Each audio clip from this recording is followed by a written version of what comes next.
దేవుని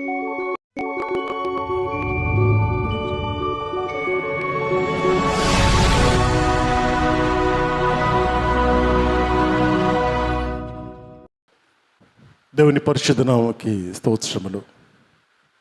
నిజమైన దేవుడు, నిత్యమై ఉన్న దేవుడు, సమస్తమును చూచుచున్న దేవుడు, సృష్టిని కలగజేసిన దేవుడు మన దేవుడు. అటువంటి దేవుని గురించిన వర్తమానము నేర్చుకోవాలనేది గొప్ప భాగ్యము, చాలా గొప్ప భాగ్యము. గడిచిన వారాల్లో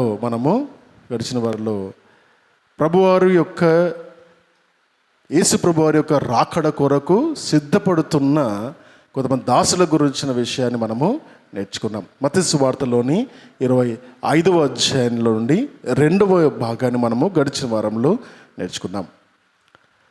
24వ అధ్యాయము 25వ అధ్యాయము ఈ 2వ అధ్యాయాన్ని ఆలివెట్ డిస్కోర్స్ అని పిలుస్తారు. అంటే ఒలీవల కొండల దగ్గర ప్రభువారు తన శిష్యులకు ప్రత్యేకముగా తన రాకడను గురించిన, పరలోక రాజ్యాన్ని గురించిన వర్తమానమును ఇక్కడ వాళ్ళకు నేర్పించడం మనము చూస్తున్నాం. 24వ అధ్యాయం మొదలుపెట్టినప్పటి నుండి ప్రభువా యెరూషలేము వీధుల్లో నడుస్తున్నప్పుడు ఈ దేవాలయాన్ని చూసావా ప్రభువా, ఎంత గొప్పగా ఉంది, ఎంత గొప్పగా ఈ కట్టడను చేస్తున్నారంటే ఒక కాలం రాబోతున్నది దీనిపైన ఒక ఇటుక పైన ఒక ఇటుక ఉండకుండా కూల్చివేయబడే కాలము రాబోతున్నదని ప్రభువారు తన ప్రవచన మాటలను ఆ బిడ్డలకు చెప్పినప్పుడు అర్థం కాలేదు బిడ్డలకు. మరి AD 70 క్రీస్తు శకము 70 సంవత్సరములో మరి ఆ మందిరము కూల్చబడింది. కొద్దిగా చరిత్రలోకి వెళ్ళి కొన్ని మాటలు నేర్చుకోవడానికి ఇష్టపడదాం. మొదటి మందిరాన్ని సొలొమోను రాజు కట్టించినప్పుడు ఆ మందిరాన్ని మొదటిసారి నెబుకద్నెజర్ రాజు 586 BC, క్రీస్తుకు పూర్వము 586 BCలో మొట్టమొదటిసారి దాన్ని ధ్వంసం చేయడం మనము చూస్తాము. తర్వాత 70 సంవత్సరాల చెరకు, బబులోను చెరకు యూదయ ప్రజలందరూ కూడా వెళ్ళినప్పుడు మొదటి దశలో వెళ్ళిన వాళ్ళు ఎజ్కేలు గుంపు మరియు ఉంటాయి. 2వ దశలో వెళ్ళిన వారు మనం చూసినట్టుగా మనము దానియేలు, షద్రక్, మెషక్, అబేద్నెగో, ఈ విధంగా 3 గుంపులుగా 3 సార్లు వాళ్ళు దండెత్తి బబులోనుకి చెరగా తీసుకెళ్తారు. 70 సంవత్సరాల చెర బబులోనులో. ఆ కాలంలోనే రాయబడ్డ, దానికి ముందు ఆ కాలంలో తర్వాత రాయబడ్డ గ్రంథాలే మనం చూస్తున్న ఎజ్కేలు, దానియేలు, యెషయా గ్రంథము, హోషేయ గ్రంథము, హబక్కుకు, జకరియా గ్రంథాలు అన్నీ కూడా చెరకు సంబంధించిన సమయాల్లో రాయబడిన గ్రంథాలే. తర్వాత 70 సంవత్సరాల చెర నుండి బయటకు వచ్చినప్పుడు జెరుబ్బాబెలు నాయకత్వంలో ఎజ్రా, నెహెమ్యా వారి సహాయం ద్వారా 2వసారి మందిరాన్ని కట్టడము జరుగుతుంది. అంటే ప్రాకారపు గోడలు, కాంపౌండ్ వాల్స్ కడతారు. నెహెమ్యా కాంపౌండ్ వాల్ యొక్క రెస్పాన్సిబిలిటీ తీసుకుంటే అక్కడున్న కల్చర్ 70 సంవత్సరాల చెరకు వెళ్ళి వచ్చిన తర్వాత చాలా కల్చరల్ చేంజెస్ వచ్చేసినప్పుడు ఎజ్రా ఆయన శాస్త్రి కాబట్టి అక్కడ ప్రజలకు మళ్ళీ తిరిగి ధర్మశాస్త్రాన్ని వారికి గుర్తు చేస్తూ, వారికి నేర్పిస్తూ, దేవుని యొక్క మార్గంలో ఏ విధంగా నడవాలో నేర్పించాడు. అది ఎజ్రా నెహెమ్యా గ్రంథంలో మనము చూస్తాం. అందుకే కలిపి చదవాలి 2. ఈ విధంగా ఉన్నప్పుడు 515 BCలో 2వసారి మందిరాన్ని కట్టడం జరిగింది. ఈ 2వసారి కట్టిన మందిరాన్ని కూడా మరి క్రీస్తు శకము 70 సంవత్సరంలో కూల్చివేశారు. సమూలంగా దాన్ని ధ్వంసం చేశారు. అది 2 సార్లు కట్టిన మందిరాన్ని కూల్చేశారు. ఇప్పుడు ప్రణాళికలు జరుగుతున్నాయి, 3వసారి మందిరాన్ని కట్టాలని. అన్నీ సిద్ధంగా ఉన్నవి కానీ సమయము అనుకూలించట్లేదు. ఎందుకంటే 3వ మందిరము కట్టడములోనే ప్రభు రాకడ యొక్క సీక్రెట్ దాగున్నది. ద మూమెంట్ 3వ మందిరాన్ని కట్టినప్పుడు ఇశ్రాయేల్ ప్రజలు ఆ 3వ మందిరం కట్టడంలోనే ప్రయత్నంలోనే దేవుని రాకడ ఎప్పుడైనా ఉండొచ్చు. సూచనలు, ఇవన్నీ ప్రభు మనకిచ్చే సూచనలు. ఇటువంటి సూచనలని మత్తయి సువార్త 24వ అధ్యాయంలో ప్రభువారు నేర్పించడము జరుగుతుంది. రాకడ, ఈ లోకం యొక్క అంతము ఏ విధంగా ఉండబోతుంది అన్న విషయాన్ని అక్కడ నేర్పిస్తున్నారు. జరుగుతున్న ప్రతి పరిస్థితులను మనం ఒక్కసారి గమనించుకుంటే, జరుగుతున్న ప్రతి పరిస్థితులన్నీ కూడా ప్రభు యొక్క రాకడకు చాలా సమీపముగా గుర్తులు మనకు కనబడుతున్నాయి. ఒక క్షణం మనం ఆలోచించుకొని చూద్దాం. నిన్నటి దినమున చాలామంది ఫోన్లో సైరన్ మోగినట్టుంది కదా, మోగినట్టుంది, రైట్? అందరు మోగిందా? ఎందుకు మోగింది? ఎందుకు, దేని కొరకు చేశారు అది? ఎప్పుడన్నా ఎమర్జెన్సీలో అర్త్క్వేక్స్ కానీ, భూకంపాలు కానీ, లేదా యుద్ధం గురించిన యుద్ధ సమాచారం, ఎమర్జెన్సీ గురించిన అలారం అది మోగుతుంది. అవునా? ఆ విధంగా ఉంది. ఇప్పటి వరకు అటువంటి పరిస్థితులు మన దేశంలో రాలేవా? ఆ సైరన్ కూడా it's a warning and war siren. అంటే మూడో ప్రపంచ యుద్ధానికి ప్రపంచ దేశాలు సిద్ధపడ్డాన్ని చూపిస్తున్నట్టుగా కనబడుతుంది. Everybody is preparing for the war. Every country, ప్రతి దేశము కూడా ఏదో రకంగా ఈ యుద్ధంలోకి వెళ్తున్నారు. By force but by chance, may not be by choice. ఇష్టముండో ఇష్టం లేకునో కాదు, ఆటోమేటిక్గా దాంట్లోకి డ్రాగ్ చేయబడతారు. చిన్న నిప్పు రాజేసుకుంటే ఎంతో గడ్డి ఏ విధంగా కాల్చబడుతుందో అటువంటి ప్రయత్నాలు ఒకటి మనకు ప్రపంచమంతా కనబడుతుంది. అల్టిమేట్గా అవ్వాల్సింది ఏంటంటే, ఇప్పుడు యెరూషలేములో మందిరం ఉండవలసిన చోట మస్జిద్ ఉంది. యెరూషలేము మందిరం ఉండవలసిన చోట మస్జిద్ ఉంది. దాని టెంపుల్ మౌంట్ అంటారు, లేదా అల్ అక్సా అని కూడా పిలుస్తారు. నేను పదే వీటిని నేను చెబుతున్నాను ఎందుకంటే మీకు అర్థం కావాలని.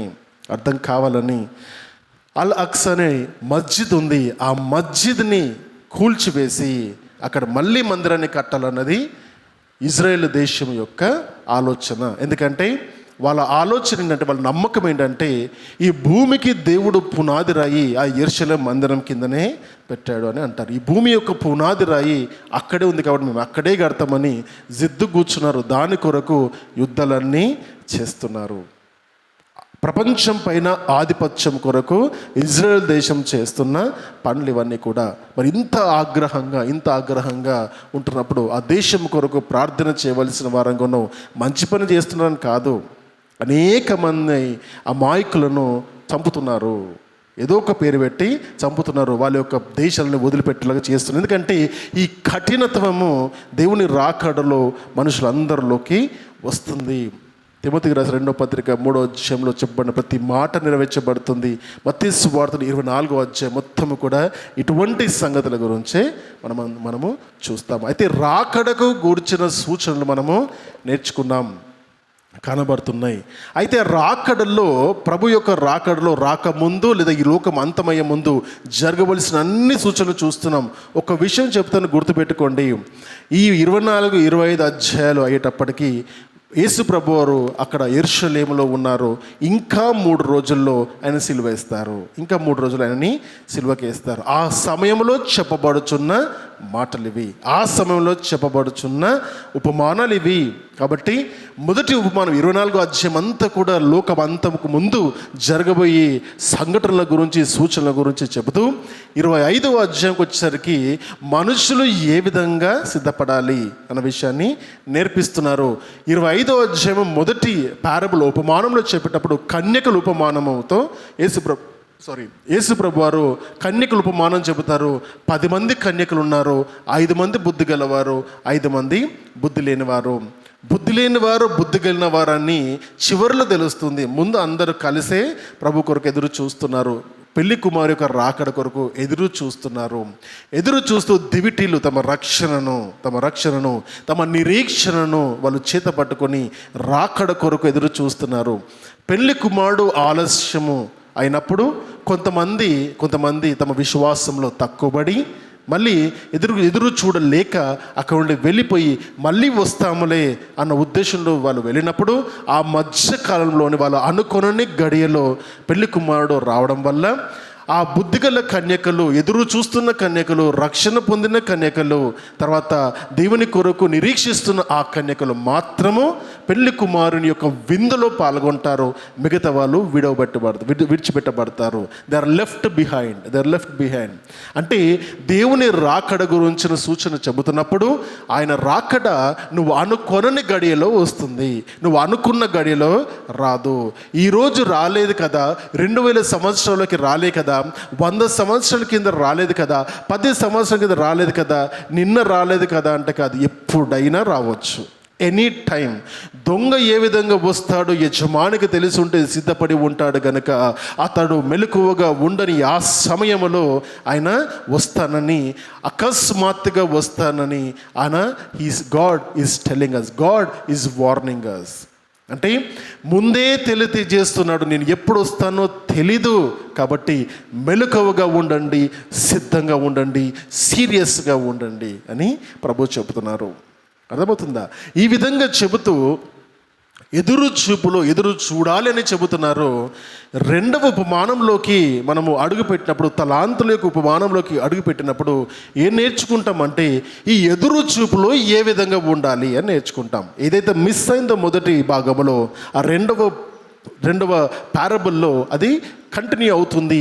ఎదురు చూడాలని చెబుతున్నారు. ఏ విధంగా ఎదురు చూడాలి, ఏది అర్హతని ఇస్తుంది, ఏది అర్హత ఇస్తుంది అన్నప్పుడు ఆ తలాంతుల ఉపమానాన్ని చెబుతున్నప్పుడు, ఒక యజమానుడు దేశాంతరముకి వెళ్తూ తన ఆస్తిలోని కొంత భాగాన్ని ఒక ముగ్గురు యొక్క నమ్మకమైన సేవకులను పిలిచి, ఒకడికి 5 తలాంతులు, ఒకటి 2 తలాంతులు, ఒకడికి 1 తలాంత ఇచ్చి దేశాంతరానికి వెళ్ళిపోతారు. 5 తలాంతులు ఇచ్చిన వాడు దాన్ని ఇంకా 5 తలాంతులు చేస్తాడు, మొత్తం 10 తలాంతులు చేస్తాడు. 2 తలాంతులు ఇచ్చిన వాడు 2 తలాంతులతో వ్యాపారం చేసి ఇంకా 2 తలాంతులు సంపాదిస్తాడు, అంటే 4 తలాంతులు. 1 తలాంత ఇచ్చిన వాడు జాగ్రత్తగా దాన్ని భూమితో దాంట్లో పెడతాడు. సో వాడు ఏది సంపాదించడు. దీంట్లో నేర్చుకునే భాగం ఏంటంటే, తలాంతులు అంటే ఆనాటి కాలంలోకి మనం ఈరోజు నెమరు వేసుకుంటే 1 తలాంతు 20 సంవత్సరాల సంపాదనని నేర్చుకున్నాం. అంటే 1 తలాంతు 20 సంవత్సరాల సంపాదన, 2 తలాంతులు 40 సంవత్సరాల సంపాదన, 5 తలాంతులు ఒక వ్యక్తి యొక్క 100 సంవత్సరాల సంపాదన అని దాదాపుగా నేర్చుకున్నాం. తర్వాత క్రమంలోకి వచ్చినప్పుడు యజమాని తిరిగి వచ్చిన తర్వాత యజమాని అంటున్న మాట, 5 తలాంతు ఇచ్చిన వాడు యజమానికి చెబుతూ, యజమాని నీవు నాకు 5 తలాంతులు ఇచ్చున్నావు, నేను తిరిగి 5 తలాంతులు సంపాదించాను, ఇదిగో నీ సొమ్ము నీకు ఇచ్చేస్తున్నాను అని 10 తలాంతులను యజమానికి అప్పచెప్పినప్పుడు, భలా నమ్మకమైన మంచి దాసుడా, నీ యజమాని సంతోషంలో నీవు కూడా పాల్గొంటావు అని చెప్పడం చూస్తున్నాం.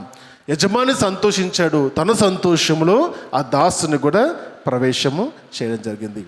2 తలాంతులు ఇచ్చిన వాడు కూడా ఆ 2 తలాంతులు ఇంకా 2 తలాంతులు సంపాదించి యజమాని దగ్గరికి వెళ్ళి, యజమాని నీవు నాకు ఇచ్చిన ఈ 2 తలాంతులను ఇంకా నేను రెట్టింపు చేశాను, ఇదిగో నీవు నాకు ఇచ్చిన సంపాదన చెప్పినప్పుడు, భలా నమ్మకమైన మంచి దాసుడా, ఈ కొంచెంలో నీవు నమ్మకంగా ఉన్నావు కాబట్టి అనేక వాటిపై నేను అధికారిగా నేను ఉంచుతానని మొదటి వాడికి చెబుతాడు, రెండవ వారికి చెబుతాడు. అంటే తన ఆస్తిలో కొంత భాగాన్ని మాత్రమే వారికి ఇచ్చినప్పుడు వాళ్ళు ఎంతగా ఎదుగుతున్నారు, ఎదిగిన కొలది వారికి ఇంకా ఇస్తూనే వెళ్తానని అక్కడ ఉపమానం మనము నేర్చుకున్నాం.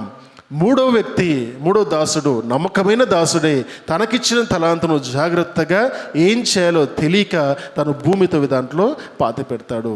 The important lesson what we have to learn, మొదటి 5 తలాంతులు ఇచ్చిన వాడి నుంచి నేర్చుకునే జ్ఞానం ఏంటంటే, నీకు ఇచ్చిన దాన్ని రెట్టింపు చేయడానికి ఈ లోకంలో నువ్వు బ్రతికుంటున్నావు.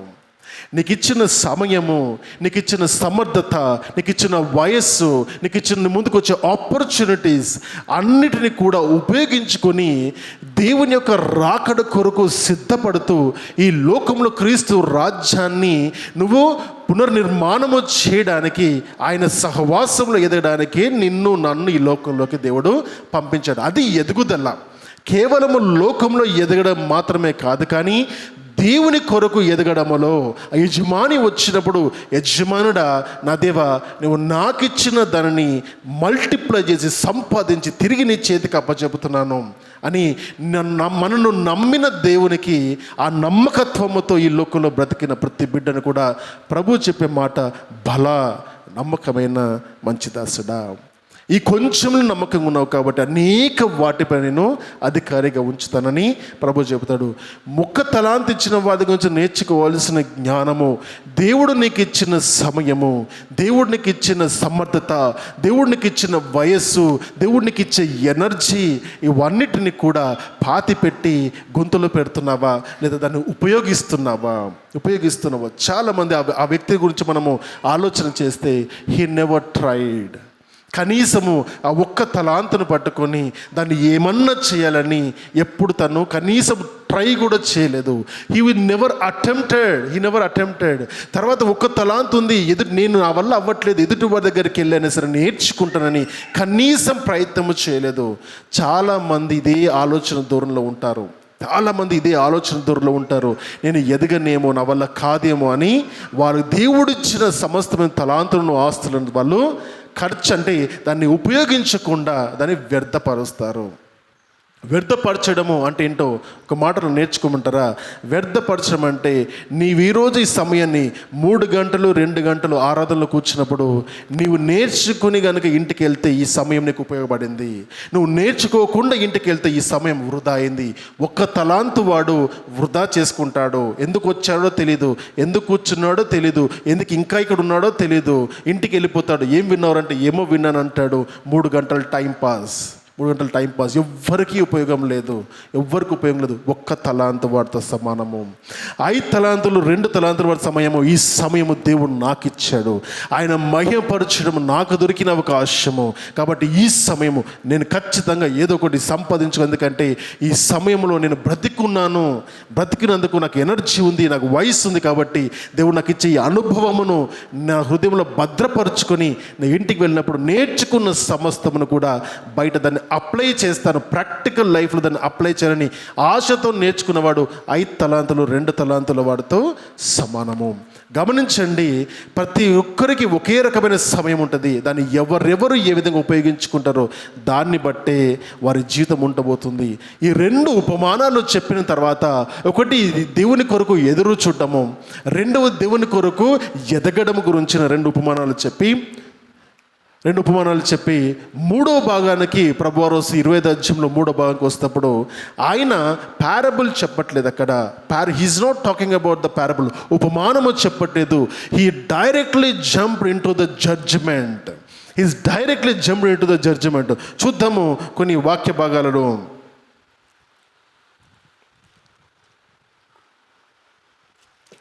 మత్తయి సువార్తలోని 25వ అధ్యాయమును 25వ అధ్యాయంలో 29వ వచనము నుండి మనము చదువుకుందాం.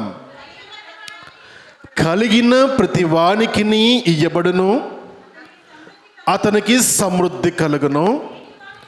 లేని వాని యొద్ద నుండి వానికి కలిగినదియు తీసివేయబడును. ఈ మాట నేర్చుకోవాలండి. కలిగిన వానికి ప్రతి వానికి ఇయ్యబడును, అతనికి సమృద్ధి కలుగును. దాని అర్థం ఏంటో తెలుసా? ప్రతి ఒక్కరికి దేవుడు ఒక్కొక్కరికి ఒక సమృద్ధిని ఇస్తాడు, సమృద్ధి జీవితాన్ని ఇస్తాడు. Nobody has born in this world to become a failure. ఎవ్వరు కూడా జీవితంలో ఓడిపోవడానికి బ్రతకండట్లేదు. నువ్వు ఓడిపోతున్నావంటే అది కేవలము నీ పనే, అది నీ వల్లనే ఓడిపోతున్నావు. నువ్వు ఏదైనా సాధించలేకపోతున్నావు అంటే అది నీలో ఉన్న ప్రాబ్లమే. పక్కను నిందించడానికి లేని లేదు. మా అమ్మ అలా ఉంది, మా నాన్న ఇలా ఉన్నాడు, నాకు సహాయం చేసేవాళ్ళేరు, నాకు డబ్బు లేదు. All excuses my dear friend, all excuses. కేవలం బద్ధకస్తులు మాత్రమే ఆ మాట చెబుతారు. సాధించాలని ఆశపడిన ఎవ్వరూ కూడా సాధించాలనుకుంది సాధించకుండా వదిలిపెట్టరు. కాబట్టే ఆశ ఉంటుంది అనేక మందికి, సాధించుకున్న వారు కొంతమంది. అయితే ఈ సాధించుకోవడంలో దేవునితో పాటు సహవాసంలో సాధించుకుంటావా, దేవుని వదిలిపెట్టి నీ జీవితాన్ని సాధించుకుంటావా? అంటే దేవుని వదిలిపెట్టి నువ్వు సాధించుకుంటే ఆ సాధించిన ఒక్క క్షణంలో నాశనం అయితే ఎక్కడికి వెళ్ళాలో తెలీదు. ఒక్క క్షణంలో అది నీకు నష్టం వస్తే ఎక్కడికి వెళ్ళాలో తెలీదు. అది దేవునితో కలిసి నీ గనక జీవితం అడుగులు ముందుకు వేస్తుంటే ఉన్నతమైన స్థాయిలో నువ్వు ఉన్నను, ఉన్నతమైన స్థాయిలో ఉన్నను, దేవునికి అంతే ఉన్నతమైన స్థాయిలో ఆయన కొరకు సేవ చేస్తావు, ఆయన కొరకు బ్రతుకుతావు, ఆయన సాక్షిగా జీవిస్తావు. కాబట్టి ఈ లోకంలో సమృద్ధి కలిగిన వారికి, ఆత్మీయ జీవితంలో సమృద్ధి కలిగిన వారికి ఇంకా సమృద్ధిని ఇస్తాడు దేవుడు, ఇంకా సమృద్ధిని ఇస్తాడు. ఈ కలిగిన వారు ఆ సమయాన్ని ఉపయోగించుకొనక కేవలం స్వార్థపూరితంగా వారి కొరకు వారు మాత్రమే బ్రతుకుతున్నప్పుడు అటువంటి వారి దగ్గర ఉన్నది కూడా తీసివేసి ఇంకొక వారికి ఇవ్వడము జరుగుతుంది. ఎందుకంటే దేవుడు నీకు ఇచ్చిన దాన్ని ఆయనతో కలిసి ఎదగడం దేవునికి కావాలి. ఆయన లేకుండా ఎదిగితే, my dears I'm telling you చాలామంది చేసే గొప్ప పొరపాటు ఏంటంటే, ఉద్యోగాలు లేనప్పుడు దేవుని దగ్గరికి వస్తావే, ఉద్యోగం వచ్చిన తర్వాత వస్తావా, ఆదివారం నాకు సమయం దొరకలేదంటావా? My dear friends, I'm telling you, నీకు 10,000 జీతం ఉన్నప్పుడు దేవుని కొరకు ఏదో ఇయ్యని ఆశపడతావే, 1,00,000 వచ్చినప్పుడు ఇవ్వగలుగుతావా అదే ఆశతో? అర్థమవుతుందా? బిజీ అయిపోతున్నా అంటే బిజీనెస్లో పడిపోయి కనీసము దేవునికి ప్రార్థన చేసి వాక్యము చదివే సమయం కూడా నాకు లేదంటావా? My dear friends, I'm telling you ఇవన్నీ కానీ ఇటువంటి మార్గంలో కనుక ఎవరన్నా నడుస్తే ఐఎమ్ వార్నింగ్ యూ టుడే దేవుడు ఒక్కసారి పేక మేడలు పలగొట్టినట్టు దాన్ని పడగొడితే ఎక్కడ పోతావు నువ్వు? Do not wait for that time. ఇది మంచి సమయం కాబట్టి నీకు ఇంకా సమృద్ధిని ఇవ్వాలని దేవుడు ఆశపడుతున్నప్పుడు ఆ సమృద్ధిని ఇంకా బలపరుచుకో. ఆయనతో సహవాసాన్ని పెంచుకుంటూ ఆయనతో పాటు నిరంతరము కూడా, దేవా నీవు కృప వలనే నేను ఏమై ఉన్నాను, నీ కృప లేకపోతే నీ ఏమీ లేదు, కాబట్టి నాకున్నదంతా కూడా నీదే, నాది ఏమీ లేదు అని నీ హృదయంలో నిజంగా నిశ్చయించుకుంటే ఆయన కొరకు సమయాన్ని ఇస్తావు, ఆయన కొరకు బ్రతుకుతావు, ఎదుటి వాళ్ళకు నువ్వు ప్రేమించగలుగుతావు, ఆయన రాజ్య నిర్మాణము చేస్తావు. అనేక పనుల భారము దేవుని కొరకు తలపైన వేసుకొని ఇంకా చేయాలి దేవుని కొరకు అని ఆశతో బ్రతుకుతావు. ఐ డోంట్ హ్యావ్ టైమ్ అని నువ్వు అనడం స్టార్ట్ చేస్తే, నేను బిజీగా ఉన్న బ్రదర్ అని నువ్వు అంటే, my dear I'm telling you, I'm such a kind of a person, if you are too busy then be busy అంటాను నేను. Be busy, God will find someone else. నేను కాకపోతే నాలాంటి వారు ఎంతోమంది దేవుడు తీసుకొస్తాడు, నువ్వు కాకపోతే నీలాంటి వారు ఎంతోమంది తీసుకొచ్చి ఇక్కడ కూర్చోబెడతాడు దేవుడు. నేనే రావాలని లేదు, నేనే చెప్పాలని లేదు, నువ్వే ఉండాలని లేదు, నువ్వే నేర్చుకోలేదు, ఆయన ఎవరినన్నా ఉపయోగించుకుంటాడు. ఆయన కావాల్సింది ఆయన కొరకు బ్రతకాలని ఆశ కలిగిన బిడ్డలు, రైట్? మరి ఈ విధంగా ఈ 24వ అధ్యాయం 25వ అధ్యాయంకి వచ్చేటప్పటికి ఈ మాట చెబుతూ ఈ మాట అంటాడు, చూద్దాం. కలిగిన ప్రతి వానికి ఇవ్వబడును, అతనికి సమృద్ధి కలుగును, లేని వాని యొద్ద వానికి కలిగినది తీసివేయబడును, మరియు పనికి మాలిన ఆ దాసుని వెలుపట చీకటిలోకి త్రోసివేయుడి, అక్కడ ఏడ్పును పండ్లు కొరుకుటయు ఉండునను. అర్థమవుతుందా? అంటే ఇక్కడ 2 విషయాలు నేర్పిస్తున్నారు. 5 తలాంతులు 2 తలాంతులు తీసుకున్న వారికి ప్రభువారు యజమాని చెప్పింది ఏంటంటే, యజమాని యొక్క సంతోషములో నువ్వు పాల్గొంటావని చెబుతున్నారు. చెడ్డ దాసుడికి మంచి దాసునికి చెప్పిన మాట అది. చెడ్డ దాసునికి చెప్పిన మాట ఏంటంటే, వెలుపటి ఉన్న చీకటిలోకి త్రోసివేస్తారు. ఆ చీకటి ఏముంటుందంటే ఏడుపులు, పండ్లు కొరుకుటయి ఉండును. అవునా? అంటే 2 ఉన్నవని చెబుతున్నాడా? 2 గుంపులు చూస్తున్నాము ఇక్కడ. 2 రకాల గుంపులు. అంటే సమృద్ధితో ఉన్న ఒక గుంపు, సమృద్ధి లేకుండా ఉన్న ఒక గుంపు. యజమాని యొక్క సంతోషంలో పాల్గొనే ఒక గుంపు, యజమాని యొక్క సంతోషంలో పాల్గొనలేకుండా వాళ్ళు చీకటిలో పడదోయబడే ఒక గుంపు. ఈ 2 గుంపుల గురించిన వర్తమానాన్ని మనం ఈరోజు నేర్చుకుంటాం. We're learning about the judgement. We're learning about the Lord's judgment. ఈ మాట చదవడానికి 31వ వచనం ఒకసారి మనం చదువుదాం. తన మహిమతో మనుష్య కుమారుడు ఆయనతో కూడా సమస్త దూతలను వచ్చినప్పుడు ఆయన తన మహిమగల సింహాసనం మీద ఆసీనుడై ఉండును. అప్పుడు సమస్త జనములు ఆయన ఎదుట పోగు చేయబడుదురు. గొల్లవాడు మేకల్లో నుండి గొర్రెలను వేరుపరుచినట్లు ఆయన వారిని వేరుపరుచుతాడు. చలమ్మ. ఈ మాటను చూస్తే తన మహిమతో మనుష్య కుమారుడు ఆయనతో కూడా సమస్త దూతలు వచ్చినప్పుడు అన్న మాట అన్నప్పుడు ఆయన రాకడను, ఆయన జడ్జిమెంట్ని ఇక్కడ చూపిస్తున్నారు. అంటే ఆయన తీర్పును గురించిన విషయం చూపిస్తే ఇక్కడ ఏం నేర్చుకుంటామంటే మనుష్య కుమారుడు ఈ లోకానికి తీర్పు తీర్చే సమయము. ఒకసారి మీరు అందరూ కూడా యోహాను సువార్తలోని 3వ అధ్యాయము 17వ వచనం చదవండి. యోహాను సువార్త 3వ అధ్యాయము 17వ వచనము.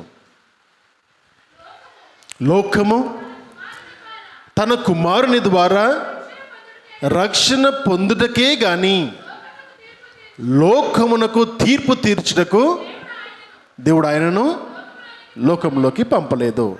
చాలా లోకము దేవుని కుమారుని ద్వారా రక్షణ పొందుటకే గాని లోకమును దేవుని కుమారుని ద్వారా తీర్పు తీర్చపడడానికి దేవుడు మనుష్య కుమారుడుగా ఉన్న యేసు ప్రభువారిని పంపలేదు. అంటే ఆనాటి మొదటి రాకడలో యేసుక్రీస్తు ప్రభువారు దేని కొరకు వచ్చారంటే ఈ లోకాన్ని రక్షించడానికి వచ్చారు. అందుకే ఆయనని రక్షకుడు అంటారు.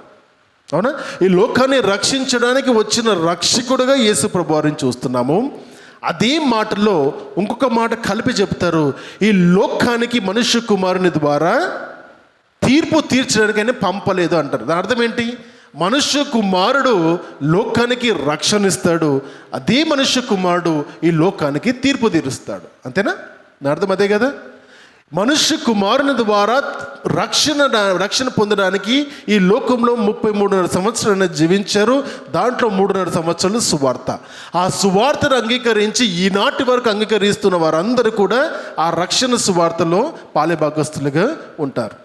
తర్వాత చూస్తే ఈ లోకంలోకి తీర్పు తీర్చే అధికారం ఉంది. అంటే ఒక సమయం రక్షించడానికి వస్తాడు, ఇంకో సమయం అయినా తీర్పు తీర్చడానికి వస్తాడు. అర్థం చేసుకోవచ్చు ఈ విధంగా, రైట్? అప్పుడు ఈ వచనాన్ని మనం చూస్తున్నప్పుడు రక్షించడానికి వచ్చినప్పుడు ఫిలిప్పీ రాష్ట్ర పత్రిక 2వ అధ్యాయం 5 నుండి 11 వచనాలు చెప్పినట్టుగా ఆయన పరలోక రాజ్యాన్ని విడనాడకూడని భాగ్యమని ఎంచుకొనక ఆయన దాన్ని వదిలిపెట్టాడు. ఆ మహిమను వదిలిపెట్టి దాసుని స్వరూపము ధరించుకున్నాడు. ఆయన మన కొరకు రిక్తునిగా మారి ఎంతగా లోబడ్డా అంటే మరణమును కూడా లోబడ్డాడు, సిలువ మరణమును కూడా తాను లోబడ్డాడు. అందుకని ఆయన పరలోకమందున్న వారే కానీ భూమి మీద ఉన్నవారు కానీ భూమి కింద ఉన్నవారు కానీ అందరూ కూడా ఆయన నామంలో ఏమి చేస్తారు? ఆయన నామాన్ని మొక్కుతారు. అన్ని నామముల కంటే ఆయన నామము హెచ్చించబడుతుంది, ఉన్నతమైన నామముగా ఉంచబడుతుంది. ఆ సమయము ఈ సమయము, ఆ సమయమే ఈ సమయము. ఈ సమయములో ఆయన ఏం చేస్తారంటే ఈ లోకానికి తీర్పు తీర్చడానికి మహిమా సింహాసనం పైన కూర్చున్నాడు. మహిమా సింహాసనం పైన కూర్చున్నాడు. కొంచెం కిందికి వద్దాం. 34 వచనం 1 వచనం చదువుదాం. అప్పుడు రాజు తన కుడివైపు ఉన్న వారిని చూశాడు. చాలమ్మా, ఇక్కడ అప్పుడు రాజు సింహాసనం మీద ఎవరు కూర్చున్నారు? 31 వచనంలో సింహాసనం పైన మనుష్య కుమారుడు కూర్చున్నాడు. సింహాసనం పైన సింహాసనం పైన మనుష్య కుమారుడు కూర్చొని ఈ లోకంలో ఉన్న వారందరినీ కూడా పోగు చేసి వారందరినీ 2 గుంపులుగా చేసి ఈ 2 గుంపులకు ఆయన తీర్పు తీరుస్తున్నాడు.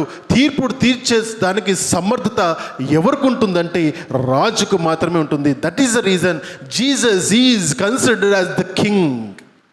అర్థమవుతుందా?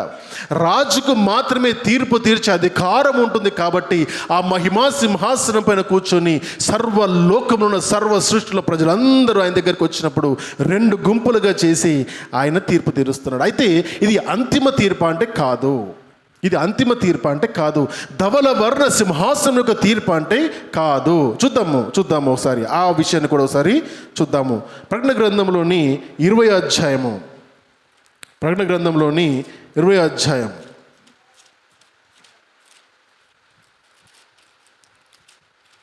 20వ అధ్యాయంలో 11వ వచనం చూద్దాం. మరియు ధవలమైన మహాసింహాసనము దాని యందు వాసీనుడై ఉన్న ఒకరిని చూచితిని. భూమి ఆకాశములు ఆయన సముఖము నుండి పారిపోయెను, వాటికి నిలువ చోటు కనబడలేదు.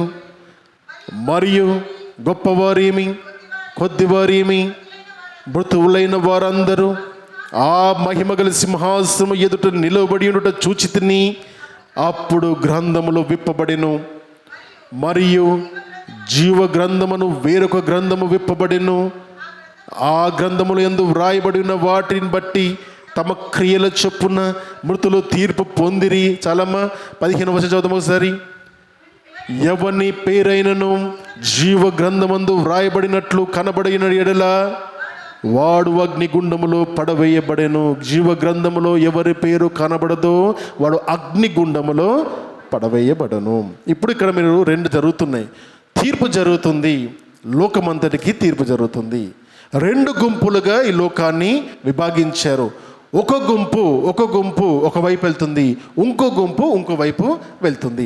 ఈ విషయాన్ని మనం ఆలోచన చేసుకుంటూ ముందుకు వెళ్తే ఇక్కడ నేర్చుకోవాల్సింది ఈ రాజ్యము, ఈ సందర్భమని మనం ఆలోచన చేస్తే ఇంతకుముందు చెప్పినట్టుగా ఇంకొక 3 రోజుల్లో ప్రభువారు సిలువకు వేయబడతారు. ఇంకొక 3 రోజుల్లో ప్రభువారు సిలువకు వేయబడే సమయంలో తను చెబుతున్న మాట, తన మహిమతో మనుష్య కుమారుడు వస్తాడని చెబుతున్నాడు. మరణము ఇంకా 3 రోజులు మరణం ఉన్నప్పుడు ఆయన రాకడ గురించిన వర్తమానాన్ని చెబుతున్నాడు. తన పక్కన కూర్చున్నవాడు, తన స్నేహితుడు, తన శిష్యుడు తనను మోసపరుస్తాడని తెలిసినా తను అప్పగిస్తాడని తెలిసినా తను అంటున్నాడు, ఈ మనుష్య కుమారుడు వచ్చేటప్పుడు ఈ విధంగా అంటే అనేక దేవతలు తన మహిమగల సింహాసనం ఆసీనుడు ఉంటా. అప్పుడు సమస్త జనులు ఆయన దగ్గరికి వస్తారు.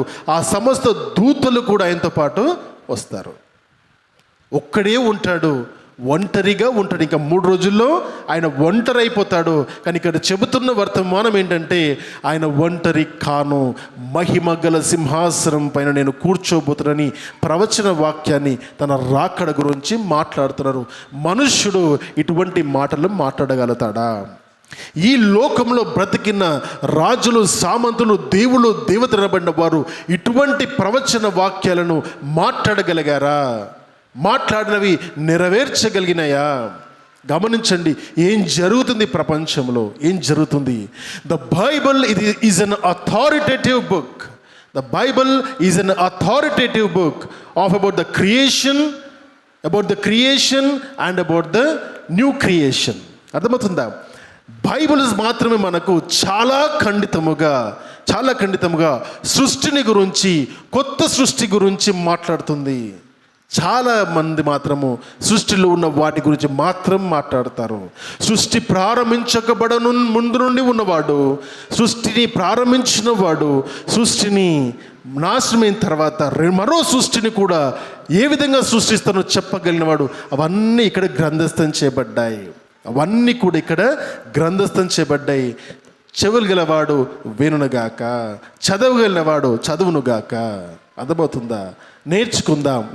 ఇక్కడ ఈ విధమైన సందర్భాన్ని చెబుతూ ఈ లోకమును ఏం జరుగుతుంది అక్కడ 22వ వచనము, అప్పుడు సమస్త జనములు ఆయన ఎదుట పోగు చేయబడదురు. సమస్త జనాలు, ఏ జనాలు అండి? సమస్త జనులు అంటే కేవలం క్రైస్తవులా? కేవలం యూదులా? భారతదేశం వల్ల అంటే అంటారు కదా ఇప్పుడు పరాయి దేశం దేవుడు అని. మరి పరాయి దేశం వల్ల, మన దేశం వల్ల ఎవరు? సమస్త జనములు అంటే లోకములో ఉన్న అందరూ. ఇది ఎప్పుడు జరగబోతుంది? ఇప్పుడా, రేపా అంటే కాదు. దీనికి ఒక సమయం ఉంది. ఈ సమయం ఏంటంటే రాకడ సమయంలో మనం చూస్తే మొట్టమొదటిగా తెస్సలోనికీయులకు రాసిన పత్రికలోని, మొదటి తెస్సలోనికీయులకు రాసిన పత్రికలోని 4వ అధ్యాయం 13 నుంచి 17 వచనాల్లో చెప్పినట్టుగా ఆర్భాటముతోనూ ప్రధాన దూత శబ్దముతోనూ ఆ దినము వస్తుంది. ఆయన ఆ దినం వచ్చినప్పుడు పరలోక రాజ్యం నుండి తన దూతలతో మేఘారూఢుడై మధ్యాకాశముకి ఆయన వచ్చినప్పుడు అప్పటి వరకు ప్రభువారిని నమ్మిన బిడ్డలు చనిపోయి ఉంటే వాళ్ళు తిరిగి లేస్తారు. అప్పటి వరకు ప్రభువారిని విశ్వసించి సాక్షులుగా ఉన్నవారు వాళ్ళ శరీరము మార్చబడుతుంది, మహిమ శరీరంగా మార్చబడుతుంది. అందరూ కలిసి ప్రభువుని ఎదుర్కొంటకు మధ్యాకాశమునకు వెళ్తారు. నేను చెప్పిన వాక్య భాగంలో తెస్సలోనికీయులకు రాసిన పత్రికలోని 4వ అధ్యాయము 13 నుండి 17 వచనాల్లో చూసినట్టు, రెండవదిగా 2 కొరింథీయులకు రాసిన మొదటి పత్రికలోని 15వ అధ్యాయము 52 నుండి 55 వచనాల్లో మీకు చాలా క్లియర్గా కనబడతాయి.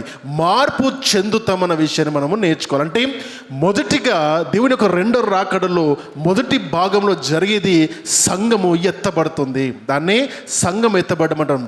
ఇంగ్లీష్లో దాన్ని ర్యాప్చర్ అంటారు, లేదా కాటప్ అని కూడా పిలుస్తారు. అంటే ఎత్తబడము, దాని అర్థము ఎత్తబడము. ఆ ఎత్తబడము కొరకే ఈరోజు ఇక్కడ కూర్చున్నాం మనము.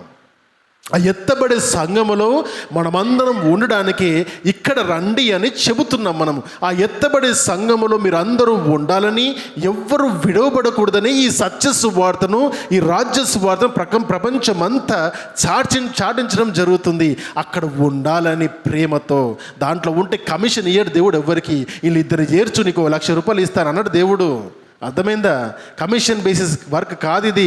అనేక మంది క్రైస్తవులను తీసుకొస్తే డబ్బులు ఇస్తారంటే ఎవడు చెప్పాడు? కానీ 40 సంవత్సరాలు అయింది, ఇప్పుడు 1 రూపాయి ఇవ్వలే మాకు, మేమే అందరు ఖర్చు పెట్టాము ఇంకా. కానీ అర్థమవుతుంది, మీకు ఇచ్చారు మాకు తెలియదు. మరి అర్థమవుతుందా? ఇప్పటి వరకు క్రైస్తవులు అడిగితే ఎవరు చెప్తున్నారండి అంటారు.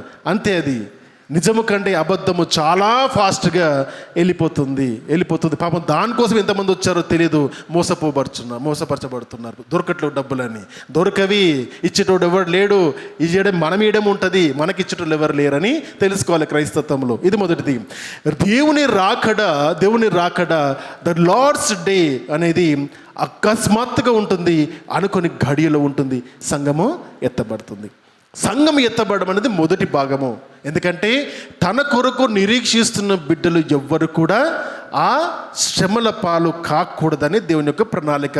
తెస్సలోనికీయులకు రాసిన 2వ పత్రికలోని 5వ అధ్యాయంలో మనము ఈ మాటని చూస్తాము. అయితే ఈ సంఘం ఎత్తబడిన తర్వాత అనుకుందాము, ప్రపంచంలోని 1/3 పీపుల్ 3వ భాగము ఎత్తబడితే ఇంకా 2 భాగములు మిగిలిపోతారు. మరి వాళ్ళు ఈ లోకంలో ఏ విధంగా ఉంటారంటే, వారి కొరకు 2 భాగాలుగా చేయబడుతుంది. 2 భాగాలుగా 7 సంవత్సరాల శ్రమల కాలం. మొదటి 3.5 సంవత్సరాలు శ్రమల కాలము, రెండవ 3.5 సంవత్సరాలు మహాశ్రమల కాలం, ద గ్రేట్ ట్రిబులేషన్ అని పిలుస్తారు. ఈ శ్రమల కాలంలో ఏం జరుగుతుందంటే, సంఘం ఎత్తబడగానే అపవాది అంత్యక్రీస్తు వాడు బయటకు వస్తాడు. ఇదే తెస్సలోనికీయులకు రాసిన 2వ పత్రికలోని 2వ అధ్యాయంలో ఈ మాటలు చూస్తాము. అతని ఆపుతున్నవాడు ఎవడు? అడ్డగించువాడు తన అడ్డగింపును తొలగించితేనే కానీ ఆ భ్రష్టత్వం కలిగిన వాడు బయలుపరచబడు.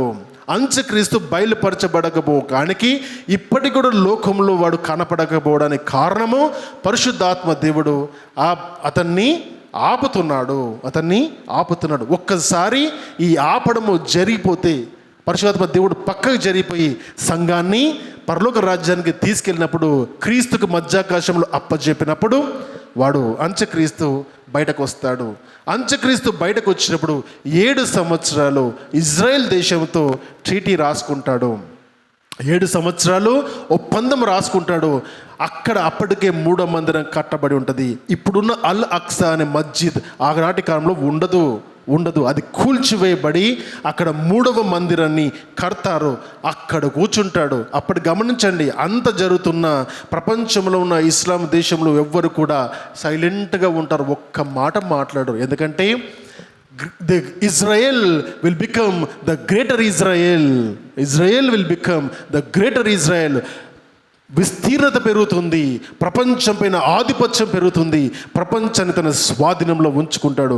అక్కడ కూర్చొని ప్రపంచాన్ని రూల్ చేసేవాడిగా ఉంటాడు. కాబట్టే ఇజ్రాయెల్ దేశంలో అక్కడున్న మందిరంలో కూర్చుంటాడు అంత్యక్రీస్తు. అక్కడ వెళ్ళి ఆ 7 సంవత్సరాలు టీటీ రాసులు అక్కడ కూర్చొని హేయమైన కార్యాలు చేస్తాడు. అబామినేషన్ అంటారు దాన్ని, అబామినేషన్ అని పిలుస్తారు.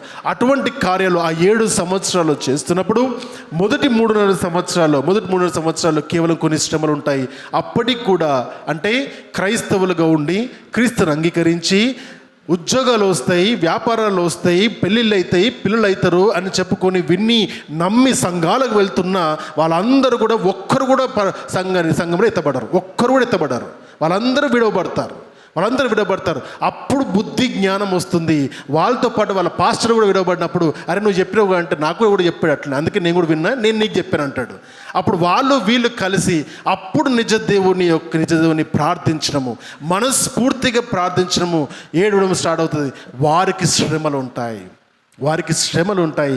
ఆ శ్రమల గుండా 7 సంవత్సరాలు వెళ్ళిన తర్వాత ఎంతోమందిని చంపేస్తారు, క్షిరచ్ఛేదనం చేస్తారు, శరీరంలో రంపముతో కోస్తారు, మనుషుల్ని ఇంకా చిత్రహింసలు పెడతారు. అప్పటికే ముద్ర వస్తుంది, 666 ముద్ర వస్తుంది, ప్రతిమ యొక్క ముద్ర వస్తుంది, లేదా దాని యొక్క సంఖ్య వస్తుంది. అపవాది యొక్క సంఖ్య కానీ, అపవాది యొక్క ప్రతిమ కానీ, బొమ్మ కానీ, లోగో కానీ మన చేతులపైన, కుడి చేతి పైన కానీ, ఇక్కడ నొసలపైన కానీ ఆ ముద్రను వేస్తారు. కేవలము అవి వేయించుకున్న వారికి మాత్రమే షాప్లోకి వెళ్ళి కొనుక్కునే అవకాశం వస్తుంది. ఇంకా సింపుల్ చెప్పాలంటే QR కోడ్ వేస్తారు మీ మీద, అంతే. QR కోడ్ వేస్తారు. ఇప్పుడు అలవాటు ఏందో QR కోడ్ ఎక్కడ కొట్టినా స్కాన్ చేయడము, ఇంకా అంతే. ఇంక ఇక్కడ వేస్తారు, లేకపోతే ఇక్కడ వేస్తారు. అక్కడ ఎప్పుడైతే ఇది వేసుకున్న వారికి మాత్రమే క్రయ విక్రయాలు ఇస్తారని చెప్పినప్పుడు ఆలోచించాలి. అప్పటికే 7 సంవత్సరముల కాలము ప్రారంభించబడిందని అర్థం చేసుకోవాలి. అప్పటికే ప్రపంచానికి అర్థమైపోతుంది, తెలిసిపోతుంది ఏం జరుగుతుందో అని. అప్పుడు ఒకే ఒకటి మిగులుతుంది. ఆ మిగిలిది ఏంటో తెలుసా? భయం మాత్రమే ఉంటుంది. ఇంకేమీ ఉండదు.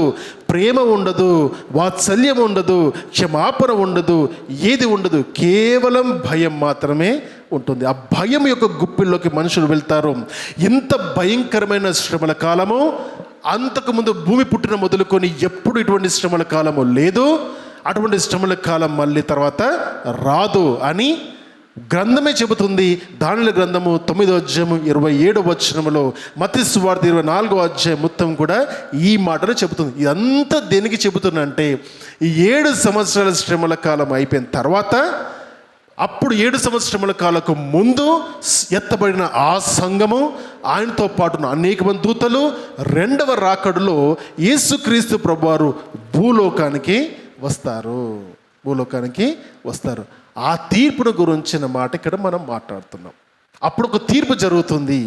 అది ఇంకొక తీర్పు, అది మొదటి పునరుద్ధానం అని కూడా అంటారు. అంటే అప్పటి వరకు ఉన్న ప్రజలు వారి యొక్క జీవించిన జీవన విధానమును బట్టి వారికి తీర్పు తీర్చే జరుగుతుంది. గమనించండి, చూద్దాం ఈ విధంగా తీర్పు తీరుస్తారు దేవుడు.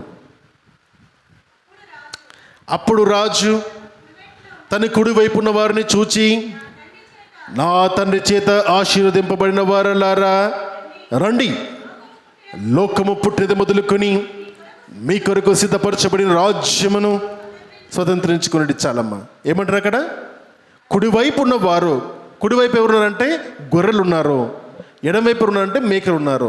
గొర్రెలు మేకలు అంటే కేవలం గొర్రె మేక అని అనుకోవద్దు, వాళ్ళకి అర్థం కావడానికి చెప్తున్నారు. ఆ కాలంలో చలిని ఓర్చుకునేటివి గొర్రెలు, చలిని ఓర్చుకోనివి మేకలు. అందుకని గొర్రెలు మేకలు కలిసి మేతకు తీసుకెళ్ళిన రాత్రి సమయం అయ్యేసరికి మేకల్ని సపరేట్ చేస్తారు, గొర్రెల్ని సపరేట్ చేస్తారు రాత్రంతా. అందుకని గొర్రెలు బయట ఉన్నా కూడా ఆ ద్వారబంధకంలో ఈ విధంగా ద్వారబంధం ఉంటే అక్కడ యజమాని కూర్చున్నప్పుడు అవి లోపటి ఉంటాయి. ఎందుకంటే చలిని ఓర్చుకునే శక్తి సామర్థ్యం గొర్రెలకు ఉంటుంది, మేకలకు ఉండదు. కనుక వారివి కొంచెం వేడిగా ఉన్న ప్రాంతంలోకి వీటిని పంపిస్తారు. అది ఉదాహరణగా చెబుతూ ఏ విధంగా అయితే గొర్రెల కాపరి రాత్రికాల జామున అన్నిటినీ తోలుకొని పోయి ఉదయకాలం అంతా రాత్రికాల జామున వేరుపరుస్తాడో, అదేవిధంగా ఈ లోకం పుట్టిన మొదలుకొని మంచివాళ్ళు, చెడ్డవాళ్ళు, నీతిమంతులు, అనీతిమంతులు కలిసే బతుకుతారు. కానీ ఆ జడ్జిమెంట్, ఆ తీర్పు దినంకి వచ్చేసరికి మాత్రము ఇద్దరు వేరు చేయబడతారు. ఈ విధంగా వేరు చేయబడతారు. ఎవరెవరు కుడివైపు ఉన్నారు, ఎవరెవరు ఎడం వైపు ఉన్నారు, కుడివైపు ఉన్న వారికి ఏం జరగబోతుంది, ఎడం వైపు ఉన్న వారికి ఏం జరగబోతుంది అన్న మాటను చూద్దాం. కుడివైపు ఉన్న వారికి రాజు చూసి ఒక మాట అంటాడు. ఏమంటారంటే, నా తండ్రి చేత ఆశీర్వదింపబడిన వారలారా రండి, లోకం పుట్టినది మొదలుకొని మీ కొరకు సిద్ధపరిచిన రాజ్యమును స్వతంత్రించుకునండి. ఒక మాట అర్థం చేసుకోవాలి. ఈ రాజ్యం ఏ రాజ్యము? ఈ రాజ్యము ఏ రాజ్యము? పరలోక రాజ్యము, అవునా? నిత్య జీవము, పరలోక రాజ్యము, దేవునితో ఉండే సహవాసము, దేవుని సింహాసనం పైన కుడి పార్శ్వంలో ఉండే అవకాశము, ఇవన్నీ దేవుడు ఎవరి కొరకు నియమించారు? ఎవరి కొరకు నియమించాడు? పరలోక రాజ్యము ఎవరి కొరకు నిర్మాణం చేయబడింది? మనుష్యుల కొరకు. ఈ లోకములో ఉన్న సమస్తమైన మనుషుల కొరకు పరలోక రాజ్యము నిర్మాణము చేయబడింది. ఎందుకంటే ఈ లోకంలో ఉన్న అందరిపైన దేవుని యొక్క కృప ఉన్నది. అందరూ రక్షింపబడాలనేది దేవుని యొక్క అనాది ప్రణాళిక. మరి ఈ ప్రణాళికలో కేవలము యూదులు, కేవలం క్రైస్తవులు ఉన్నారంటే నో, అందరూ ఉంటారు. పరలోక రాజ్యము ఈ లోకంలో ఉన్న సమస్తమైన మానవాళి కొరకు ఏర్పాటు చేయబడ్డది. ఏ ఒక్కడు కూడా నరకానికి వెళ్ళడం ఆయన చిత్తము కాదు. చదువుమా కింద భాగంలో 40 వచనం. అందుకు రాజు మిక్కిలి అల్పులైన సారీమా 41 వచనం.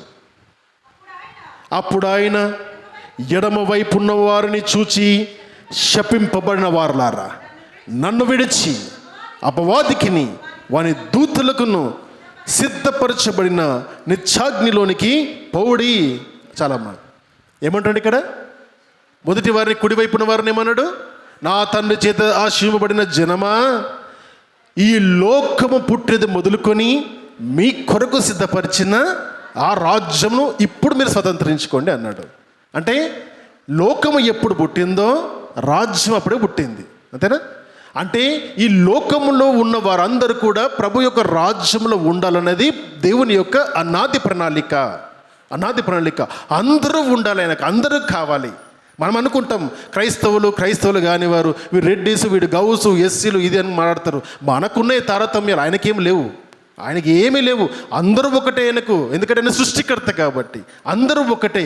అందరి కొరకు నియామకము చేయబడ్డది పరలోక రాజ్యం. మరి నిత్యాగ్ని ఎవరి కొరకు చదివారా? శపింపబడినవారు పక్క పెడదాం. ఒకరు ఆశింపబడినవారు, ఒకరు శపింపబడినవారు. అపవాదికిని వాని దూతలకును సిద్ధపరచబడిన నిత్యాగ్నిలోకి పోడి. ఎవరి కోసం సిద్ధపాటు చేశాడు? నరకం ఎవరి కొరకు? వాక్యం చదువుతున్నారు కదా. ఎవరి కొరకు? అపవాదికి వాడి దోస్తులకు, అపవాడికి వాడి ఫాలోవర్స్ కోసం. ఎంత ఎక్కువ ఫాలోవర్స్ ఉంటే అంత సెలబ్రిటీ కదా. ఇప్పుడు వీని ఎంతమంది ఫాలో చేస్తే వాళ్ళందరూ కలిసి అక్కడ పోతుంది. దేవునికి చాలా ఈజీ. ఎంతమంది ఫాలోవర్స్ ఉన్నారు నీకు చూసి వాళ్ళందరూ నేమ్లు తీసుకొచ్చేసి అలా పడేస్తాడు. సో ఎవరిని ఫాలో చేస్తున్నారో మీ ఇష్టం. అపవాదికిని వాని దూతలకు ఏర్పాటు చేయబడినది నరకము. రాజ్యం ఉంది, పరలోక రాజ్యము. నరకము ఉంది, నిత్య నరకము. నిత్య జీవము, నిత్య నరకము. నిత్య జీవము మానవుల కొరకైతే నిత్య నరకము అపవాదికి ఇవన్నీ దూతల కొరకు. ఇక్కడ వాడు అక్కడ పోలేడు, అక్కడ వాడు ఇక్కడ రావచ్చు. ఎట్లా? మనుషులందరూ కూడా ఇప్పుడు అంటారు యేసుక్రీస్తు ప్రభువారిని దేవుడని సువార్త ప్రకటిస్తే కోర్టు కేసులో వేసేస్తారు. ఎందుకంటే ఆయన మాత్రమే దేవుడు అవుతారంటే ఇప్పుడు కోర్టు కేసులో వేస్తావు, బంధువులు వేస్తావు. ఇక్కడ వరకు చెప్తావు నువ్వు. ఇక్కడికి వచ్చినప్పుడు ఈయనే సుప్రీంకోర్టు, ఈయన మించిన కోర్టు లేదు. ఇంకా ఆయన డిసైడ్ చేశారంటే సుప్రీంకోర్టు జడ్జిలైనా ఇదే నిజమా అనుకోవాల్సింది. అటువంటి పరిస్థితి అది. కాబట్టి పరలోక రాజ్యంలో ఉన్నవారు, తన అద్వితీయ కుమారుని యందు విశ్వాసం ఉంచిన వారు పరలోక రాజ్యంలో ఉంటారు. తన అద్వితీయ కుమారుని పైన విశ్వాసం ఉంచని వాడు, క్రైస్తవుడైనా సరే, వాడు నిత్యాగ్నిలోకి వెళ్ళిపోబడతారు. ఎందుకంటే వారిని ఏమని మాట్లాడతారంటే, శపింపబడిన వారులారా నన్ను విడిచి. అంటే ప్రభువారి కొరకు పుట్టిన వారం మనము, దేవుని కొరకు పుట్టిన వారమైన ఉన్న మనము ఆయనను విడిచి అపవాదిని వెంబడించినందుకు ఎవరిని వెంబడిస్తావో వాళ్ళతో పాటు వెళ్ళిపో అంటాడు. అందుకని రాకడల్లో అంత్యకాలములో నీతిమంతుడుగానే ఉండనేమో, అవునా, దుష్టునిలాగానే ఉండనేమో అంటాడు. ఎందుకంటే కోతకాలం వచ్చినప్పుడు డిసైడ్ చేద్దాంలే అని అంటాడు. అయితే ఈ తీర్పు ఒక ప్రత్యేకమైన తీర్పు. ఈ ప్రత్యేకమైన తీర్పులో కొన్ని భాగాలు ఉన్నాయి. చూద్దాం. ప్రత్యేకమైన తీర్పులో ఇక్కడ 34 వచనము. అప్పుడు రాజు తన కుడి వైపు ఉన్న వారిని చూచి నా తండ్రి చేత ఆశీర్వబడిన వారులారా రండి, లోకం పుట్టిన మొదలుకొని మీ కొరకు సిద్ధపరచిన రాజ్యం స్వతంత్రించుకొనుడి. నేను ఆకలి కొంటిని, మీరు నాకు భోజనం పెట్టితిరి. నేను దప్పికొంటిని, నాకు దాహం ఇచ్చితిరి. నేను పరదేశినైతిని, నన్ను చేర్చుకుంటిరి. నేను దిగంబరినైతిని, నాకు బట్టలిచ్చితిరి. నేను రోగినైతిని, నన్ను చూడవచ్చితిరి. నేను చెరసాల్లో ఉంటిని, నా యుద్ధకు వచ్చితిరి అని చెప్పును. అందుకు నీతిమంతులు ఏమంటున్నారు? ప్రభువా, ఎప్పుడు నీవు ఆకలి కొని ఉండుట చూచి నీకు ఆహారం ఇచ్చితిమి, ఎప్పుడు నీవు దప్పికొని ఉంట చూచి ఎప్పుడు నీకు దాహం ఇచ్చితిమి, ఎప్పుడు పరదేశివై ఉంట చూచి నిన్ను చేర్చుకుంటిమి, దిగంబరిపై ఉంటివా చూచి ఎప్పుడు బట్టలు ఇచ్చితిమి, ఎప్పుడు నీవు రోగి ఉండుటైనను చెరసాల్లో ఉంటైనను చూచి నీ యొద్దకు వచ్చితిమని ఆయనను అడిగాను. అందుకు ఆ రాజు, మిక్కిలి అల్పులైన ఈ నా సహోదరులలో ఒకనికి మీరు చేసితిరి గనుక నాకు చేసితిరని నిశ్చయముగా మీతో చెప్పుచున్నానని వారితో అనెను. గమనించండి, ఈ తీర్పు దేని బట్టి? నువ్వు క్రైస్తవుడివా, క్రైస్తవుడు కానివాడివా? కాదు. విశ్వాసం ఉన్నది, క్రియ లేకపోతే విశ్వాసం ఏమైపోతుంది? ఒంటిదైపోతుంది, బ్యాచిలర్ అయిపోతుంది, అది ఒంటిదైపోయి చచ్చిపోతుంది. విశ్వాసము అంటే క్రియ లేని విశ్వాసము మరణిస్తుంది, అంటే విశ్వాసం లేనట్టే, అంతేనా? నేను దేవుని నమ్ముకున్నాను కానీ ఏ మంచి కార్యం చేయను. నేను దేవుని నమ్ముకున్నాను, ఒకనాడు ఒకడికి చేతి నిండి ఒక కడప నిండి ఒక భోజనం పెట్టాను. దేవుని నమ్ముకున్నాను. నా ఇంటికి ఎవరన్నా ప్రార్థన పెట్టుకో, డబ్బులు ఖర్చు అయితే అని ప్రార్థనే పెట్టుకోను. ఎందుకు? ఖర్చు అవసరమా? ఫ్రీగా ఇస్తే మాత్రం ఎక్కడికైనా పోతా. అర్థమవుతుందా? What an attitude is this? గుంపులుగా లేరా? గుంపులుగా ఉండంటే ఇక్కడ దేవుడు నేర్పిస్తున్నది ఏంటంటే, రోగి ఉన్నప్పుడు వాడి రోగం ఉన్నవాడికి వెళ్ళి పరామర్శించు, జైలులో ఉన్న వారి దగ్గరికి వెళ్ళి పరామర్శించు, ఆకలి కొన్న వాడికి ఆహారం పెట్టు, అనాథగా ఉన్న వారిని చేర్చుకో, దిగంబరులు ఉన్న వారికి బట్టనియ్యి. మంచి కార్యంలా. దీన్నే తర్వాత కాలంలో చారిటబుల్ ట్రస్ట్ అని చారిటబుల్ యాక్టివిటీస్లో ఇవన్నీ లిస్ట్లో పెడతారు. అది కూడా ఒక దందా అయిపోయింది ఇప్పుడు. అది కూడా ఒక దందా అయిపోయింది. కాబట్టి anything can be converted to business now days, right? ఇక్కడ ప్రభు చెబుతున్న మాట అంటే, ఇవన్నీ ఎదుటి వాడికి నువ్వు సహాయం చేస్తే నాకు చేసినట్టే. అవునా? ఎదుటి వాడికి నువ్వు సహాయం చేస్తే నాకు చేసినట్టే. మంచి మాట ఉంటుందో చూద్దాము. ప్రొవర్బ్స్ నుండి, సామెతల గ్రంథం నుండి 19వ అధ్యాయం 7వ వచనము. బీదవాడు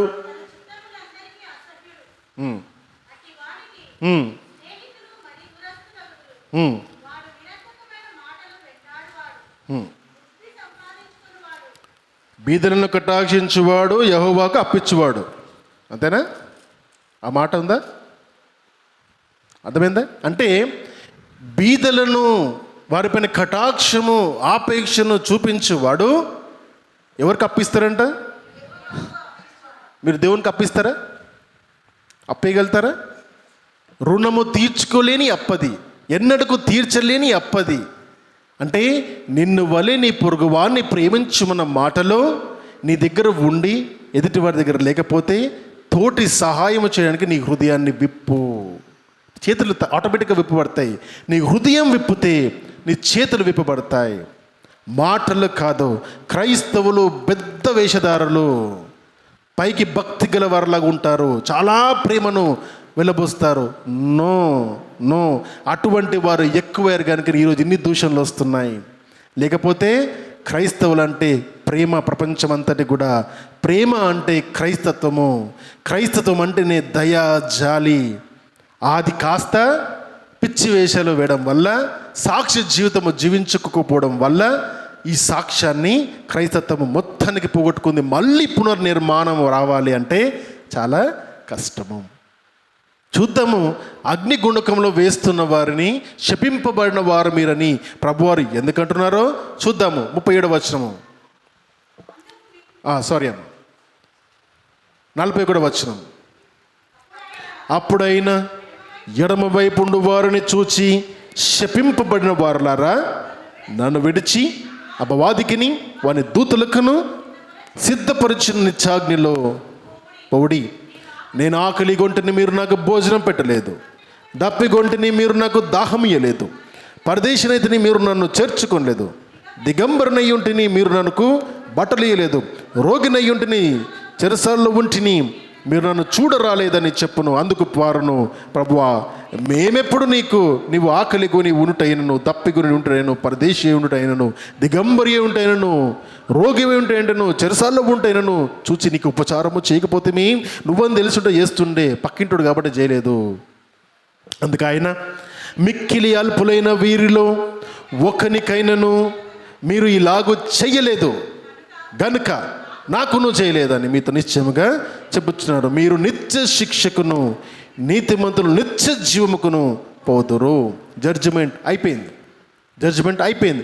7 సంవత్సరాల శ్రమల కాలం తర్వాత లోకంలోకి ఆయన వచ్చినప్పుడు, ఈ లోకంలోకి వచ్చినప్పుడు అపవాదిని వాని దూతలను నరకాగ్నిలోకి కొంతకాలము తోసివేసినప్పుడు, 1000 సంవత్సరాలు వాడిని దానిలో నరకాగ్నిలో వేసినప్పుడు వాడితో పాటు వీళ్ళను కూడా నరకాగ్నిలోకి దేవుడు పంపివేస్తాడు.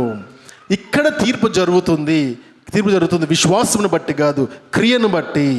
ఇప్పటికైనా మనస్సులు మార్చుకొని, బ్రతుకులు మార్చుకొని, కనికరాన్ని, వాత్సల్యతను, క్షమించే గుణాన్ని మనం అందరం కూడా మన హృదయాల్లో ఉంచుకోవాలి. ఎందుకంటే ఎంత భక్తిపరుడవైనా, ఎంత బోధలు చేసినా, ఎంత గొప్పగా దేవుని కొరకు సువార్తలు ప్రకటించి ఎంతమందిని పోగు చేసిన, my dear friends, I'm telling you, కనికరము గనక మన హృదయంలో లేకపోతే ఐఎమ్ టెల్లింగ్ యూ, దేవుడు సింపుల్గా తీసి ఇక్కడున్న వ్యక్తిని అక్కడ పడేస్తాడు. చాలా సింపుల్గా చేసే పని దేవునికి అది. ఎందుకంటే కనికరాన్ని కోరుకుంటున్నాను, బళ్ళు నైవేద్యము నేను కోరుటలేదు. కాబట్టి హృదయాన్ని విప్పుదాము, వాత్సల్యత నింపుకుందాము. ఎక్కడెక్కడ ఎదుటివాడికి అవకాశం ఉందో సహాయం చేయడానికి మన అడుగులు ముందుకు వేద్దాము, చేతులు వెనక్కి పెట్టకూడదు. I'm telling you my dear friends, ధారాళముగా దేవుని కొరకు, ధారాళముగా మనుషుల కొరకు సహాయపడే వారిగా ఉండడానికి ఇష్టపడదాము. మాట సహాయము, నీకు డబ్బు సాయం లేకపోతే మాట సాయం చేయి. నువ్వు మాట సాయం చేయలేవు, డబ్బు సాయం చేయకపోతే కనీసం వారి పక్కన కూర్చో. ఏది ఇవ్వడం దగ్గర లేకపోతే కనీసం ఒక పూట భోజనానికి అన్న పిలివారు. My dear friends, I'm telling you, all these are counted. అవన్నీ కూడా ప్రభు వారి కౌంట్ కనబడుతుంది. నువ్వు చేసే ఏ సహాయము ఫోటోలు తీసి వాట్సాప్ స్టేటస్లో, ఇన్స్టాలో మాత్రం పెట్టకు. ఎందుకంటే అక్కడ పెడితే ఆ మహిమ దొరకదు నీకు. మనుషులకు కనపడనని నీతి కార్యాలు చేయొద్దు. నువ్వు నీతి కార్యాలు చేస్తున్నప్పుడు, ధర్మం చేస్తున్నప్పుడు కుడి చేతితో చేసి ఈ ధర్మం ఎడం చేయి కూడా తెలియకుండా సీక్రెట్గా ఉండని. Let the God knows about it. నీ హృదయాన్ని చూసే దేవుడు మనుషులు చూసినా చూడకపోయినా పర్వాలేదు. అటువంటి సహాయాన్ని దేవుడు ఆ విధమైన తీర్పు ఉండాలని చూస్తున్నాడు. రైట్. ఇవన్నీ మనం చూస్తున్నప్పుడు మనం ఏం నేర్చుకుంటామంటే ఇక్కడ నరకం ఉంది, ఇక్కడ రాజ్యం ఉంది. రాజ్యము మనందరి కొరకు స్వతంత్రించుకునే అవకాశము దేవుడు మనకి ఇచ్చాడు. స్వతంత్రించుకోకుండా తృణీకరించే అవకాశమును దేవుడు మనకి ఇచ్చాడు. Option is yours. ఏ దారిలో వెళ్ళాలి అనే ఆప్షన్ దేవుడు నీకే అప్పచెప్తున్నాడు. ఏ దారిలో నడుస్తావో ఆ గమ్యాన్ని చేరతావు. వంకర మార్గంలో నడిచి సక్ర మార్గంలో డెస్టినేషన్ చేరాలంటే చేరలేవు. మంచి మార్గం నడిస్తే అదే గమ్యాన్ని చేరుతావు. చెడు మార్గం వెళ్తే నిత్యాగ్నిలోకి వెళ్ళిపోతావు. చాలా క్లియర్గా చెబుతున్నాడు. నమ్మిన వాడికి రక్షణ, నమ్మకపోతే శిక్ష. ఇది నమ్మితే నమ్ము, లేకపోతే లేదు. ఇదే సువార్త. నేను చాలా బ్లంట్గా చెప్పాను. యోహాను సువార్త 3:16 చెప్పిన మాట కూడా ఇదే. ఇంకా నేను చాలా సాఫిస్టికేటెడ్గా ఉంది. నేను చాలా బ్లంట్గా చెప్పాను. This is what it is.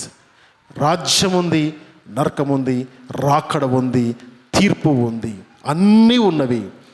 ఇప్పుడు మనం బ్రతుకుతోని ఉన్నామన్నది ఎంత నిజమో ఇవన్నీ జరుగుతాయి అన్నది కూడా అంతే నిజము. దాని కొరకు దివిటీలు పట్టుకొని, బుద్ధిగల కన్యకలు దివిటీలు పట్టుకొని సిద్ధపడి ఉన్నట్టుగా తలాంతులు తీసుకున్నవాడు దాన్ని ప్రతిఫలము దేవుని కొరకు ఇవ్వడానికి పని చేసే విధముగా ఉన్నట్టయితే ఈ రాజ్యంలో భూమికి పుట్టక ముందు రాజ్యం ఏర్పాటు చేయబడి ఆ రాజ్యం మనందరము ఉంటాము. ఒకవేళ ఇచ్చిన సమయాన్ని, నిరీక్షణను వృధాపరుచుకుంటే, ఇంకా మారు మనసు పొందకపోతే నిత్య అగ్నిలోకి పారవేయబడతాం. ఇది తీర్పు. ఈ తీర్పు తథ్యము. దేవుడు మనల్ని దీవించును గాక. ప్రార్థన చేసుకుందాం. ప్రార్థన చేసుకుందాం. దేవుడు మనకిచ్చిన ఈ సమయము తన తీర్పులో తన మహిమగల సింహాసనం ఎదుట మనందరం నిలబడి ఉన్నప్పుడు, నా తండ్రి చేత ఆశీర్వదింపబడిన వారలారా అని ఆయన చేత, ఆయన నోట మనందరి పేర్లు దేవుడు ఉంచాలని ఇష్టపడుతున్నాం. ఇష్టపడినట్టయితే నీ హృదయాన్ని దేవుని కొరకు అప్పగించు. నిజమైన దేవుడు యేసు ప్రభు వారని లోకమంతా నమ్మకపోయినా నీవు నమ్మతే చాలు. దేవుడు నీ హృదయాన్ని చూస్తాడు. అపవాది మోసపరుస్తాడు. అపవాది యొక్క పని మనుషులను మోసపరచడము. వాడి పని వాడు చేసుకుంటాడు.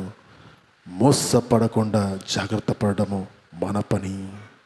దేవుని వాక్యము సెలవిచ్చిన విధముగా నిజమైన దేవుని వైపు అడుగులు వేస్తూ తన వాక్యాన్ని చదువుకుంటూ తన రాకడ కొరకు ఎదురు చూసే బిడ్డలుగా మనందరం ఉండాలని కోరుకుందాం. ప్రభువారికి నీ హృదయాన్ని అప్పచెప్పు. ప్రభువా, నీ రాజ్యములో ఉండాలని ఇష్టపడుతున్నాను, శిక్షలో పడకూడదని ఆలోచిస్తున్నాను, సహాయం దయచేయి నాయనా అని ప్రభువారికి మనందరం ప్రార్థన చేద్దాం. తల వంచుదాం, ప్రార్థన చేద్దాం.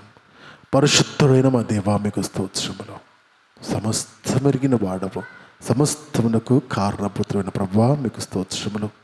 నాయనా తండ్రి దేవా, మరి తీర్పును గురించిన విషయాలు నేర్చుకున్నాం.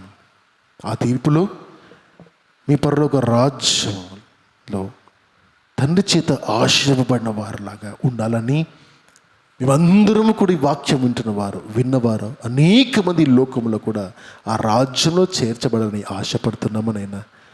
మరి మేము చేయవలసిన పనిని మాకు గుర్తు చేసినందుకు స్తోత్రములు. మీరు మమ్మల్ని ప్రేమించిన విధముగా మేము ఒకరినొకరిని ప్రేమించే బిడ్డలుగా, ఒకరి అవసరతలో ఒకరు ఉండునట్లుగా, ఒకరికి ఒకరు సహాయపడినట్లుగా అటువంటి హృదయాలను మా సంఘమున ప్రతి బిడ్డకు దయచేయవచ్చును. స్వార్థపూరితమైన జీవితాన్ని వదిలిపెట్టి అందరము ఒకే ఆత్మ కలిగిన వారమై మీ కొరకు, మీ రాజ్యము కొరకు బ్రతికి బిడ్డలుగా ఉండటకు సహాయం దయచేయమని అడుగుచున్నాము తండ్రి. మరి దేవా, శపింపబడిన వారిలాగా ఉండకుండా స్వార్థపూరితమైన ఆలోచనలతోనూ కేవలం మీ దగ్గర ఉండి మాకేదో దొరుకుతుందని, కేవలం వట్టి ఆహారం కొరకును ఈ లోకము యొక్క ఆశల కొరకు దేవా మీ సన్నిధికి వచ్చే బిడ్డలు అనేక మంది లోకంలో ఉన్నారనైనా అదే నిజమైన సువార్త అనుకొని మోసపరచబడుచున్నారు తండ్రి. దేవా, అటువంటి వారికి హృదయాన్ని కదిలించి మీ రాజ్యము కొరకు బ్రతకడం ఏంటో ఈరోజు నేర్పించారని నమ్ముచున్నాం. ఈ సమయాన్ని మాకు ఇచ్చిన కృతజ్ఞతలు. కొన్న ప్రతి బిడ్డను మీరు ఆశీర్వదించి ఘనపరిచి మీ రాజ్యంలో చేరే బిడ్డలకు కావాల్సిన అర్హతను బిడ్డలకు మీరు దయచేయమని అందరికీ దయచేయమనొచ్చు. నజరేయుడి పరిశుద్ధుడు యేసయ్య అతి శ్రేష్టమైన నామములో ఈ ప్రార్థన మీకు సమర్పించుకుంటున్నాం పరమ తండ్రి. Amen, amen, amen. God bless you all. God bless you all.